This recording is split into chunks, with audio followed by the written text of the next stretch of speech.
आज का मेरा जो वीडियो है ये 30 और 30 प्लस की जो कैटेगरीज में जो लोग आते हैं उनके लिए है। यंग जनरेशन के लिए वीडियो बिल्कुल नहीं है, तो वो चाहे तो इस वीडियो को स्किप कर सकते हैं। मैं नहीं चाहती उन्हें किसी वजह से मेरी इस वीडियो को झेलना पड़े, क्योंकि मुझे ऐसा लगता है कि जो इसमें मैं चीज़ें बताऊंगी वो उनकी समझ से बाहर होंगी। तो इससे पहले कि आप आधे में इस वीडियो को स्किप करें, आप अभी स्किप कर सकते हैं। त्रिया चरित्र मतलब क्या होता है? त्रिया चरित्र का, त्रिया का मतलब होता है स्त्री, चरित्र का मतलब होता है कैरेक्टर। तो इस पूरे शब्द का मतलब हुआ स्त्री का चरित्र, और वो भी आश्चर्यचकित करने वाला चरित्र। हमारे पुराने ग्रंथों में भी ये बात कही गई है कि एक औरत एक तरफ तो अपने पति की जान तक ले सकती है और दूसरी तरफ वही औरत खुद को आग में कूद के सती होने का दम भी रखती है। तो है ना आश्चर्यचकित करने वाला चरित्र। तो इसी चरित्र के ऊपर हम बात करेंगे कि त्रिया चरित्र कहते किसे हैं। इसी तरह से मनुस्मृति, जो कि हमारा एक पुराना ग्रंथ है, उसमें भी ये बात लिखी गई है कि जितना एक आदमी का भाग्य पढ़ना मुश्किल है, आप नहीं बता सकते कि आदमी के डेस्टिनी में क्या लिखा है। इसी तरह से एक औरत का चरित्र समझना बहुत मुश्किल है। तो ये तो रही वेदों पुराणों की बात, लेकिन आज के दौर में त्रिया चरित्र का क्या मतलब है इसको समझ लेते हैं। तो त्रिया चरित्र मतलब कि स्त्री का वो नाज नखरा, वो प्रेम का जादू जो मर्दों से अपनी जिद पूरी करवा ले, तो मतलब वो जो स्त्री है वो त्रिया चरित्र है।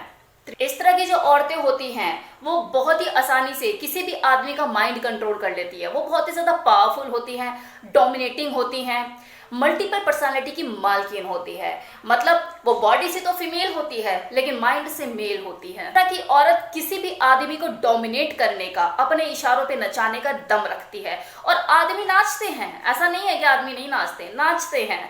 वो किसी भी आदमी को डोमिनेट कर सकती है, उससे उठक बैठक करवा सकती है, उसे अपने दम पे नचा सकती है। हमारे पुराने ग्रंथों में भी ये बात कही गई है कि एक त्रिया चरित्र औरत के सामने एक पुरुष जो होता है वो पावरलेस वीपन की तरह होता है। आई मीन कि चाकू तो है लेकिन बिना धार का चाकू है। तो इस स्टेटमेंट से एक बात तो साफ हो जाती है कि हर आदमी मेल होता है, लेकिन हर मेल आदमी हो ये जरूरी नहीं। अपने आजू बाजू जरा नजर घुमा के देखिए, आपको ऐसी कितनी औरतें देखने को मिल जाएंगी जिनके हस्बैंड को देखकर आप बोलते हो कि यार क्या है ये, गुलाम बना फिरता है, आगे पीछे घूमता रहता है इसके दुम हिला के। तो यार वो गुलाम नहीं है उसका, वो मजबूर है, उसके आगे चल नहीं पाती उसकी। त्रिया चरित्र औरत से पाला पड़ गया उसका, हर बात उससे पूछकर चलता है, अपने हिसाब से कोई डिसीजन नहीं ले सकता, खाना पीना सब चीजों का हिसाब उसे देना पड़ता है। और ये खासकर उस सिचुएशन में ज्यादा होता है जब हस्बैंड जो होता है उस औरत का वो सबमिसिव नेचर का होता है। अब इस त्रिया चरित्र वाली औरतों में भी ना दो तरह की वैरायटी पाई जाती है। फॉर एग्जाम्पल, बेटा मूवी तो सभी ने देखी होगी, वही अनिल कपूर और माधुरी दीक्षित वाली, जिसमें दो औरतों की लड़ाई दिखाई गई है। एक तो अरुणा ईरानी और दूसरी माधुरी दीक्षित। दोनों ही सेम कैरेक्टर की हैं, दोनों ही त्रिया चरित्र हैं, दोनों ही माइंड गेम खेलती हैं, दोनों ही डोमिनेटिंग नेचर की है। लेकिन एक औरत जो त्रिया चरित्र रखती है लेकिन नेगेटिव वे में उस चीज को यूज करती है अपने स्किल को, दैट इज अरुणा ईरानी, जो अपने पति को कुत्ता बनाकर रखती है, पिंजरे में रखती है। लेकिन वही माधुरी दीक्षित अपने स्किल का यूज पॉजिटिव वे में करती है। वो कुत्ते ऐसा हस्बैंड उसको मिल गया होता है अनिल कपूर, और वो उसे शेर बनाने की कोशिश करती है, उसे उसके घर में इज्जत दिलाने का प्रयास करती है, उसके हक के लिए लड़ती है। तो चीज एक ही है दोनों औरतों में, त्रिया चरित्रवान है, लेकिन उन्होंने अपनी इस क्वालिटी का जो यूज है वो अलग अलग तरीके से किया। अब अपने हिसाब से अगर मैं स्त्रिया चरित्रवान को एक्सप्लेन करूं इस तरह की औरतों को, तो इस तरह की जो फीमेल होती हैं वो कंपैरिजन ऑफ अदर फीमेल थोड़ी सी अलग होती हैं। इन्हें समझना थोड़ा नहीं कुछ ज्यादा ही मुश्किल होता है, क्योंकि ये बॉडी से तो फीमेल होती है लेकिन माइंड से मेल होती हैं। अलग तरह का अट्रैक्शन होता है उनके अंदर, उनका जो बॉडी लैंग्वेज, उनका जो एक्सप्रेशंस होते हैं वो कुछ अलग तरह के होते हैं, नॉर्मल फीमेल जैसे नहीं होते। ऐसी औरतों के आगे औरत तो क्या एक आदमी भी झेपता है। इस तरह की जो फीमेल होती हैं इनका ऑरा ही अलग होता है, उनमें अलग तरह का अट्रैक्शन होता है। दूसरों की अटेंशन खींचने के लिए उन्हें कुछ करना नहीं पड़ता, वो जिस भीड़ में चली जाए वहां की जो भीड़ है ऑटोमेटिकली उसकी तरफ अट्रैक्ट हो जाती हैं। और लोगों को लगता है कि वो उसने ऐसा कुछ किया है या उसने किसी को इन्विटेशन दिया है। नथिंग, ऐसा कुछ नहीं होता। उनका ऑरा ऐसा होता है कि वो बाकी के लोगों पे भारी पड़ जाती हैं।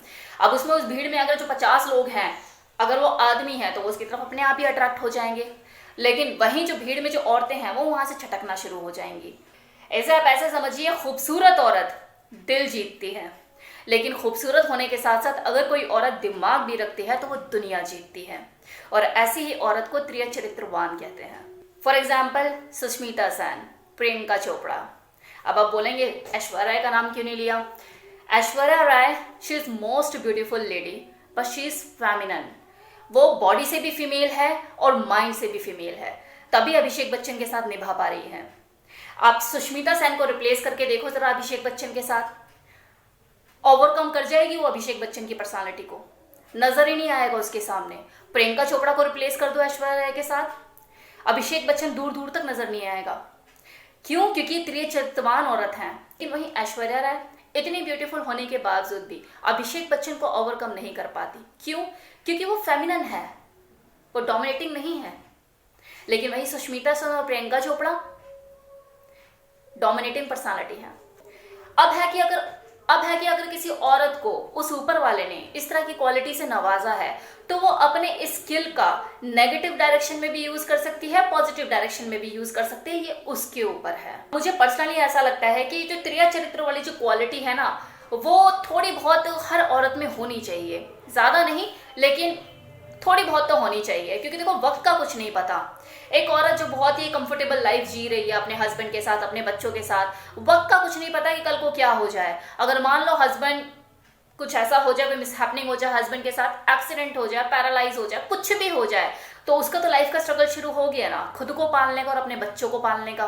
तो ऐसे में ना चाहते हुए भी उसे त्रिया चरित्र वाला एटीट्यूड अपनाना ही पड़ेगा। और एक नॉर्मल औरत के लिए इस तरह का एटीट्यूड अपनाना बहुत मुश्किल होता है। इस पुरुष प्रधान समाज में एक औरत का अपने दम पर अपना वजूद कायम करना बहुत मुश्किल है। इसलिए मैं कहती हूँ जो त्रिया चरित्रवान वाला एटीट्यूड है ना, ये थोड़ा सा हर औरत में होना चाहिए ताकि वो किसी के भी हाथों मिसयूज ना हो पाए। अब जिस औरत को उस ऊपर वाले ने इस क्वालिटी से ओवरलोडेड कर दिया है, मतलब ये त्रिया चरित्रवान कैरेक्टर से कूट कूट के उसके अंदर भर दिया है, तो उसके तो क्या कहने, उसे तो कितनी ही जगह पे खामियाजा भी भुगतना पड़ता है। मतलब उसके दुश्मनों की लिस्ट कुछ ज्यादा ही लंबी होती है। ये थी मेरी तरफ से फुल इंफॉर्मेशन कि त्रिया चरित्र औरत किसे कहते हैं।